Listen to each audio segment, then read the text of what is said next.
एक जर मराठी माणूस आता लढला ना तर दुसरा मराठी माणूस उभा राहील मित्रांनो, आणि 2 मराठी माणसं उभे राहिले तर 10 मराठी माणसांना इथं परमिट मिळतील, परवाने मिळतील, नोकरीची संधी मिळेल, कमवण्याची संधी मिळेल आणि पोट भरण्याची संधी मिळेल.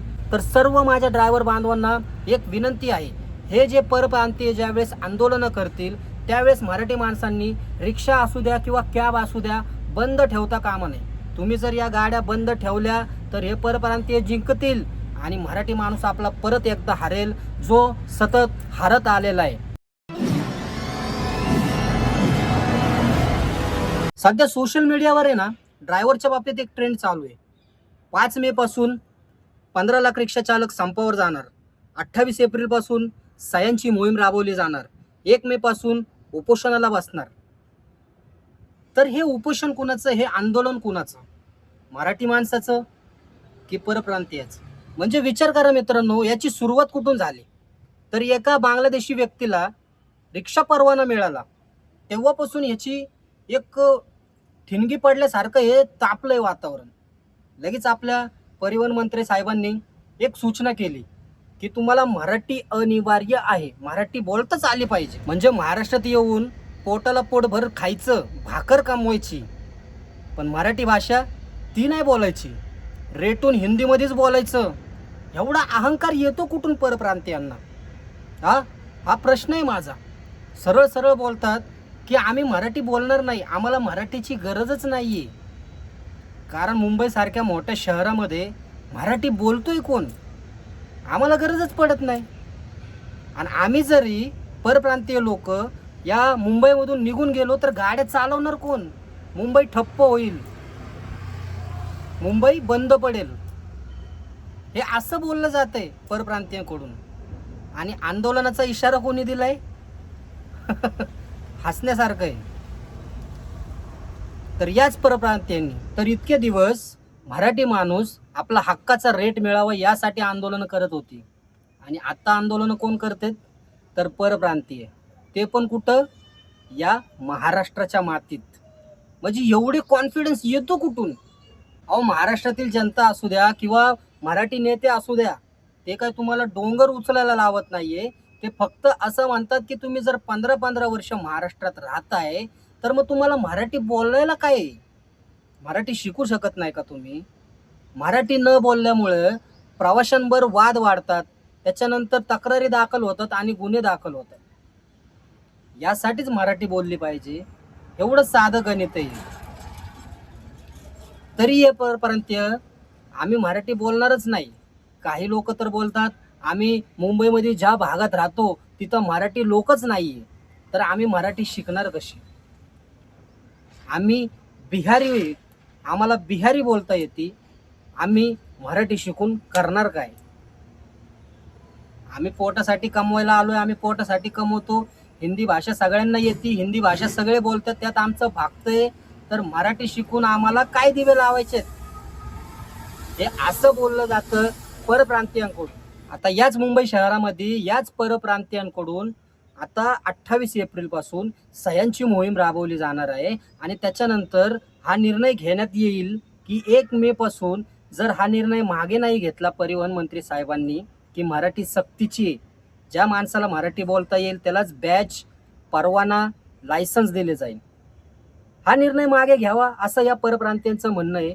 जे चालक मालक आहेत सध्या तरी मुंबईमध्ये, पुण्यामध्ये हे प्रमाण थोडंफार कमी आहे, पण पुण्याची मुंबई व्हायला किती वेळ लागणार आहे असं त्यांचं म्हणणं आहे. हा निर्णय लवकरात लवकर मागे घ्या, नाहीतर 4 मे पासून आम्ही बहुसंख्य लोकांनी या आंदोलनामध्ये उतरू आणि चक्काजाम करू. तर मित्रांनो, चालून संधी आलेली आहे मराठी माणसाला लढण्याची आणि जिंकून दाखवण्याची. मराठी माणूस, मराठी ड्रायव्हर, ती एकता काय असती ती या परप्रांतीयाला दाखवून देण्याची संधी निर्माण झालेली आहे मित्रांनो. तर सर्व माझ्या ड्रायव्हर बांधवांना एक विनंती आहे, हे जे परप्रांतीय ज्यावेळेस आंदोलनं करतील त्यावेळेस मराठी माणसांनी रिक्षा असू द्या किंवा कॅब असू द्या बंद ठेवता कामा नये. तुम्ही जर या गाड्या बंद ठेवल्या तर हे परप्रांतीय जिंकतील आणि मराठी माणूस आपला परत एकदा हरेल, जो सतत हारत आलेला आहे. तर ही संधी घालवू नका मित्रांनो. जर तुम्ही 8 तास गाडी चालवताय तर 8 तासाऐवजी 12 ते 15 तास गाड्या चालवा. प्रवाशांना कुठलीही गैरसोय होता कामा नये याची सर्वांनी काळजी घ्या. एक जर मराठी माणूस आता लढला ना तर दुसरा मराठी माणूस उभा राहील मित्रांनो. आणि 2 मराठी माणसं उभे राहिले तर 10 मराठी माणसांना इथं परमिट मिळतील, परवाने मिळतील, नोकरीची संधी मिळेल, कमवण्याची संधी मिळेल आणि पोट भरण्याची संधी मिळेल. तर या गोष्टीकडे सगळ्यांनी लक्ष ठेवलं पाहिजे मित्रांनो. आणि या परप्रांतीयांना त्यांची जागा दाखवून दिली पाहिजे जे मराठी सक्तीच्या विरोधात एकवटलेले आहेत. आता तुम्ही तर पाहिलं सह्यांची मोहीम आता चालू होईलच लवकर आणि नंतर ते चक्काजामही करतील, आंदोलनही करतील, उपोषणही करतील. फक्त यांना मुद्दा काय आहे की मराठी बोललं पाहिजे. पण नाही, त्यांना मुंबईचं UP बिहार करायचं आहे का की एवढं ठणकावून सांगतात आम्ही मराठी बोलणारच नाही, आम्ही मराठी शिकणारच नाही, आम्ही फक्त हिंदीच बोलणार. विषय काय आहे, विषय कुठं घेऊन चाललेत. आंदोलन करण्याचं काहीच नाही ना, निर्णयच नाही. काय निर्णय आहे, कुणी निर्णय घेतलाय, कोण निर्णय घेतंय या गोष्टीकडे कुणाचं लक्ष नाही. जर महाराष्ट्रातील लोक महाराष्ट्राच्या हितासाठी जर काही निर्णय घेत असतील तर हे आडकाठी घालणारे कोण आहे तो. जर तुम्ही महाराष्ट्रात राहून महाराष्ट्राच्या निर्णयांना पायमल्ली करण्याचा प्रयत्न करताय तर मग महाराष्ट्रात राहून फायदा काय तुमचा. तुम्हाला फक्त मराठी बोलायची आहे, तुम्हाला कोण हाकलून देत नाही महाराष्ट्रातून, तुम्हाला कोणी दमबाजी करत नाहीये, तुम्हाला फक्त प्रवाशांवर मराठी बोलायचं आहे, एवढाच हा निर्णय आहे. जर तुम्ही या निर्णयाला तुच्छ मानत असाल, या निर्णयाच्या तुम्ही जर विरोधात जात असाल तर विचार करा यापुढे महाराष्ट्राच्या हितासाठी जे निर्णय येतील त्या निर्णयांना हे असेच आडकाठी लावतील का. एखादा छोटासा निर्णय जर यांना पोचू शकत नाही तर मग महाराष्ट्रात राहून हे करतात काय. तुम्ही बाहेरच्या देशात जावा, चीनमध्ये गेले ना, चीनमध्ये कुठलीही कंपनी जर तिथं आली, त्या कंपनीला जर तिथं स्थायिक व्हायचंय, कंपनीला एखादा प्रोजेक्ट बनवायचा आहे तर पहिला प्रोजेक्ट हा चीनी भाषेत बनवला जातो. त्याच्यानंतर ज्या देशाची कंपनी नंतर त्या देशाच्या इंग्लिश असू द्या, कुठलीही फ्रेंच असू द्या, त्या भाषेत बनवला जातो. तिथं चीनी सक्तीची आहे. एवढ्या लांब जाण्यापेक्षा कशाला आपल्या आजूबाजूच्या राज्यांमध्येच जावा ना तुम्ही. केरळमध्ये जावा, तुम्ही तमिळनाडूमध्ये जावा, त्या ठिकाणी हिंदी बोलतच नाही कोण, कारण त्यांची स्थानिक भाषेला ते महत्त्व देतात आणि इंग्लिश बोलली जाते ते पण समजण्यासाठी. पण जास्तीत जास्त ते फोर्स करतात तुम्ही त्यांना किती इंग्लिश बोला, हिंदी बोला, मराठी बोला, ते त्यांच्या भाषेतच उत्तर देणार आणि त्यांच्या भाषेतच बोलणार. समोरच्याला कळू नाहीतर न कळू, रोजगार येऊ नाहीतर नको येऊ, काही घेणं देणं नसतं, पण ते भाषेला प्राधान्य देतात. मग आपल्या महाराष्ट्रामध्येच का. जर महाराष्ट्राची जनता, महाराष्ट्राचं सरकार जर मराठी माणसाच्या हितासाठी एखादा प्रश्न विचारत असेल, एखादा निर्णय घेत असेल तर या निर्णयांना हे आडकाठी लावणारे कोण आहेत, हा माझा सरळ प्रश्न आहे.